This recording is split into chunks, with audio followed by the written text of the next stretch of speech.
Hey folks, Jackdaw here. Punch me in the teeth and call me the Dread Wolf. Today we're delving into an exclusive Game Informer cover story by Wesley LeBlanc, where we're going to unpack 12 pages brimming with tantalising plot revelations, gameplay impressions, and juicy character details on Dragon Age: The Veilguard. A quick heads up though, we are going to touch on some major spoilers concerning the Elven god's identity, the next hub, and Solas's pivotal role in the narrative, as well as the first mission in this game after the prologue. So proceed with caution if you want to go into this with no spoilers. But before we jump in, a quick thank you to Wesley himself for clarifying the article's content guidelines. Basically, I have complete freedom to discuss these insights straight from Game Informer, but if you are in the States and you want to read this exclusive content for yourself, do not hesitate to order your own personal physical copy of this issue. With that, let's jump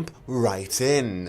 So this 12-page cover story by Wesley LeBlanc begins with a recap of BioWare's past developments from 2014's Inquisition to 2016's Andromeda to 2019's Anthem to now 2024's The Veilguard. Of course, the entire development of each we know all too well, especially on this channel, having covered it extensively. During his visit, Wesley highlighted how The Veilguard's development began amidst the pandemic, expressing initial skepticism given BioWare's recent track record with titles like Andromeda and Anthem. However, his first-hand experience seeing Veilguard's gameplay and speaking to the developers suggests that Dragon Age Taylor's version could be making a promising return for long-time fans and a compelling entry for newcomers. Now, immediately, Wesley talks about the title's evolution from Dreadwolf to Veilguard, a name more fitting for its character-driven narrative, despite Solas, i.e. the Dreadwolf, still being central to this story. Next, Wesley details his walkthrough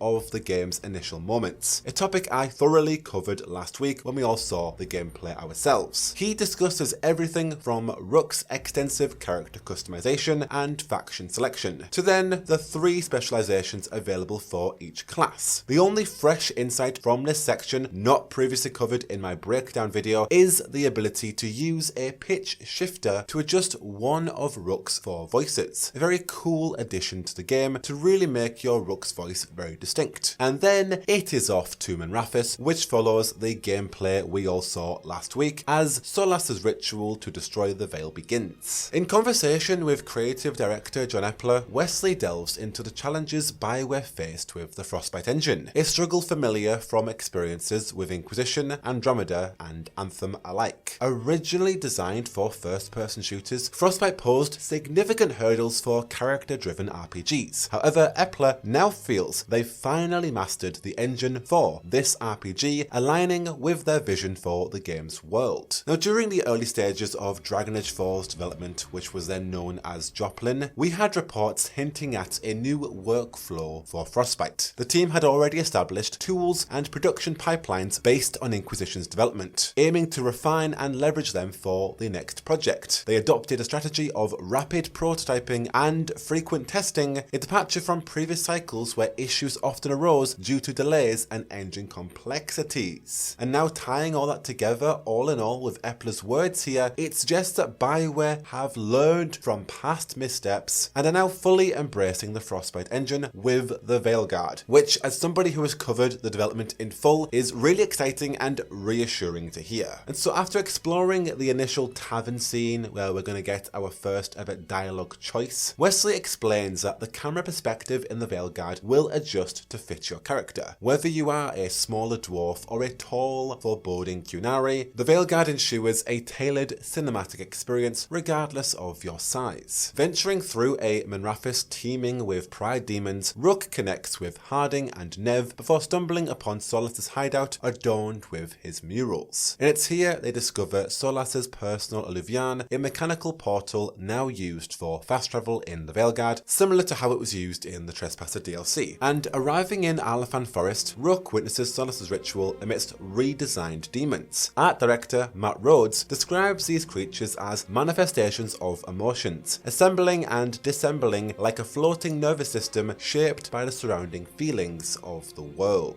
And then we have this entire sequence where, of course, we know Rook tries to save the day, and somewhat they succeed as we manage to disrupt Solas's ritual by toppling statues onto him, seemingly preventing catastrophe of the Veil being destroyed. However, and that is a however in bold, because here Wesley drops a major spoiler regarding the identity of the main threats in the Veilguard. It turns out that Rook passes out shortly after haltering the ritual, and after the two elven gods are unleashed. Rook then awakens in a dream-like realm to Solas's voice. Solas reveals that Rook's blood interacted with the ritual somehow, and that has permanently connected Rook to the Fade, allowing Solas to also communicate with Rook from there. Solas further explains that he was attempting to relocate the elven gods Elganan and Gillanan to a new prison, as their previous confinement was failing. Now trapped in the Fade, likely the Black City, due to our own actions, Solas warns that Elganan and Gillanan are now free to bring the blight upon this world, and it falls upon Rook to stop them, since it was kind of our fault. Now I do have to quickly pat my old clown nose because we called this from the start. Since 2020, I have been convinced that the two gods depicted in murals and coming alive since Tevinter Nights and many other teasers were Elganan and Gillanan, and we were correct. So really proud and happy with that one. Now the revelation that only two elven gods remain and were being moved to a new prison strongly suggests a link between the elven gods and Tevinter's old gods. It's likely that the previous 5 elven gods were slain during the previous 5 blights, with Mafal absorbing their souls, as literally confirmed in Inquisition when you have an old god child with Morrigan in Dragon Age Origins. You see, Tevinter's old gods remain dormant in their own prisons until they become corrupted and then transform into archdemons, releasing a blight. Now Solas condemns the wardens in Inquisition for meddling in matters they do not understand, as they attempted to prematurely kill the 2 remaining old gods in a misguided effort to halt the blights entirely. Solas directly indicating that just because you kill the archdemons doesn't mean you're gonna stop the blights. So clearly there's more to the blights than just the creation of the archdemons. And in this new scenario for the Veilguard, with the elven gods now released as untainted old gods, their goal is still the same as the archdemon, to bring blight upon this world. However, it seems they're now more sentient about it. And so considering the connections we've just drawn to the old gods and the elven gods, could Elganan and Gillanan trigger a double blight in the Veilguard? I believe so, and this is further supported later in this article, so we're going to revisit that soon. Going back to Solas and Rook being connected, this link is such a unique, enjoyable aspect of this game. I really love this approach. We can virtually chat with Solas anytime, as he's going to steer this plot in significant ways, at least it seems. And this is going to open up such a distinct dynamic relationship between Rook and Solas that I cannot wait to see. There may be some redemption for our egg after all. Also, it's worth noting that nothing was mentioned specifically about Solas's blade in this article with regards to after the ritual. Now Rook is seen holding it in main key artwork, and since Solas is trapped in the Fade immediately after the ritual, Rook is probably going to take it beforehand. However, this hasn't been confirmed yet. We don't really know how they're going to get it. Now, following our eye-opening encounter with Solas, Rook wakes up alongside Harding and Nev in the lair of the Dreadwolf himself, a special magical realm in the Fade called the Lighthouse, now our new player hub. And as thrilling and amazing as this sounds, where the hell is Varric in all of this? Why are only Rook, Nev and Harding present? What happened to Varric? BioWare, please don't tell me you killed him. Maybe Varric ran away, or he stole Solas's blade, or he went to go fix Bianca, or maybe he went to warn the Inquisitor of what's going on with Solas and the Elven Gods. We're gonna go with that one for now. Please, BioWare, don't tell me you've killed off Varric. Now, lore-wise, the Lighthouse served as Solas's operational base in the Fade, which we're now occupying rent-free. Thanks, bestie. It's also the second time Solas has given a player character their freaking home, which is brilliant. I love it. Now, being in the Fade this time around, this home home responds to the world's state and emotions, and as Solas's personal man cave, it's filled with countless details from the 10 years since Inquisition that reflect his current plans and mindset. And I'm so eager to uncover the Llewellyn references and the deep lore-cut Solas secrets. Maybe this is what BioWare were referring to when they said we may see Solas with hair. Are we going to get Solas memories, Solas frescoes and murals that depict him with hair? What's going on here? I can't wait to get all that content. Truly, Rook right here is poised to develop such an incredibly intimate connection with Solas, understanding him on a profound level. Maybe even more so than the Inquisitor, dare I say so? That remains to be seen, but it sounds fantastic and everything I want for a conclusion on Solas going forward while opening up a new threat. And so connected to all of this, the reason Rook can't specifically visit Solas in our new Fade hub is because Solas is imprisoned in the very place he intended for the Elven gods, some kind of prison. A location I think is going to be the Black City, which has been hinted by Solas's recent murals that have been used in marketing material. It's all starting to come together and connect now. Solas has painted this mural after the initial opening of the Veilguard has started, with the 2 Elven gods being released. The question is he now going to digest red lyrium to find some way to escape or destroy the Veil? We're gonna find out. So while Solas speculatively communicates with us from the Black City, our task involves battling the Elven gods and collaborating with Solas. The goal is probably to eliminate Elganan and Glennan if Elven gods can truly be killed. Look at Mafal, she's literally still clawing her way through the ages, and that was the Evanurus who killed her. So maybe our goal is going to be to confine them in the same prison where Solas is now trapped. Essentially undoing the very ritual we initially disrupted. A very full circle narrative, however probably aiming not to destroy the Veil like Solas was. And I think this is going to be the ending of the game, and it's going to open up alternative endings for Solas's character, having helped him by defeating the Elven gods eventually. Then it will be deal with the consequences of Solas's actions, whatever relationship we form with him, and whatever decision based on Trespassers DLC the Inquisitor brings to the fold. I really do think there's going to be a lot of nuance surrounding Solas's ending. Now speaking of said ritual, the team returns to the ritual site in Arlafan Forest. However, Solas's Alluvian isn't fully functional without him, and it transports Rook to a different part of the cursed forest, now infested with sentinel enemies. Luckily, Strife and Irulen from the Veiljumper faction rescue us. If you've read Tevinter Nights, Dragon Age the Missing, the Dragon Age Day short stories, or watched my videos, especially my recent Which Faction Will You Join video, you might recognise Strife and Irulen. They are both skilled in ancient elven magic as Veiljumpers. Now Rook discovers that Strife and Irulen need help finding Belara Latara, one of our new companions. Wesley explains that there are multiple dialogue scenes within this, with a strong emphasis on storytelling, creating deep and meaningful interactions that include long cutscenes. In the Veilguard, the team reacts to Rook's leadership based on your choices, influencing how relationships develop. Each companion also has a specific relationship meter visible on their bespoke character screen. Now you can compare equipment across characters, customize weapon loadouts for quick changes during combat, and tailor your party's abilities using a straightforward skill tree system. And specializations are unlocked by investing skill points into dedicated skill trees, each offering a unique ultimate ability. I am going to be doing a dedicated video particularly on skill trees and combat and looking at each of the specializations, as Game Informer have released another exclusive article just on that front. Nevertheless, Wesley explores that warriors can use shields to parry attacks, rogues get a larger parry window, whereas mages get to throw up a shield spell as long as they have mana to sustain it, which is sick. Returning as a consultant, Mark Darrah emphasised that while combat wasn't bad in previous Dragon Age games, it is actually fun this time around. Continuing this mission from the Veiljumpers, as Rook meets Belara and progresses through the forest in this current mission titled In Entropy's Grasp, Belara explains that they're all trapped in a veil bubble with no escape once entered. Despite all of this, Belara maintains a bubbly, witty and charming personality. Belara serves as the face of the Veiljumpers faction and offers insights into Arlafan Forest. She is warm-hearted and deeply interested in ancient elven artifacts, dressing like an academic. Her arm gauntlet is handy for tinkering and also combat. Unlike Nev, our ice mage, Belara specialises in electricity and also provides healing for Rook as a mage. Later on, Belara mentions that the Darkspawn have never never ventured this far because their usual escape route through the underground deep roads isn't nearby. However, with blighted elven gods now roaming the world and the blight spreading like radiation, Veilguard faces a greater threat than any Dragon Age game before. This raises the question again, could there be a double blight? Why would the Darkspawn heed the call of the elven gods unless there is a connection to them and the source of the blight? They literally are the old gods. Or, in another regard, perhaps the elven gods have found some way to manipulate the blight against the Darkspawn's will, similar to how the Nightmare Demon in Inquisition was able to manipulate the calling. If so, and a big if so, but if they can control the taint, thus controlling the Darkspawn, consider another major element of Dragon Age's lore that is very much similarly affected: the Grey Wardens. And so if the gods are influencing the blight, we're in for a heck of a time. A double blight, Darkspawn, and potentially Grey Wardens under their sway, and then we still have to deal with Solas and the consequences of his actions at the end of it all. It feels like we're actually going to be getting answers this time around instead of more questions, which is absolutely the direction I want Dragon Age to be going in right now with its 4th entry. Now, Wesley discusses the impressive visuals of the game and talks about the high fantasy themes of Arlathan Forest. He chats with game director Corinne Bush about the inclusion of grim locations paired with grimmer story moments. This high and dark fantasy contrast is crucial to keeping the game balanced and not falling flat. And so as the quest continues to unfold, Balara spots a floating fortress and believes the artifact needed to dispel the veil bubble is inside. Wesley explains Balara's unique ability, called Tinker, which allows her to remove floating rock barriers blocking the way to the fortress. Balara must activate 3 of these barriers, each summoning sentinels, demons, and Darkspawn. By accumulating 3 stacks of arcane build-up, Mage Rook unleashes an arcane bomb attack using a heavy attack which dealt devastating damage. The team finally reaches the fortress where the artifact Nadas Dathalin, meaning the inevitability of knowledge, is housed. However, they encounter a Darkspawn Ogre boss. After defeating the boss, Balara uses a special crystal to power this artifact and dislodge it from its pedestal, thus dispelling the veil bubble. Then Nadas Dathalin manifests as an archive spirit. Unfortunately, the crystal powering it shatters, limiting their understanding before the spirit vanishes. So the group heads to the Veil Jumpers camp, and despite the excitement of seeing what the hell's going on there, Wesley's demo ends. And so Wesley wraps up his cover story, reflecting on his love for the previous games while expressing initial skepticism about the next Dragon Age due to limited marketing without actually just seeing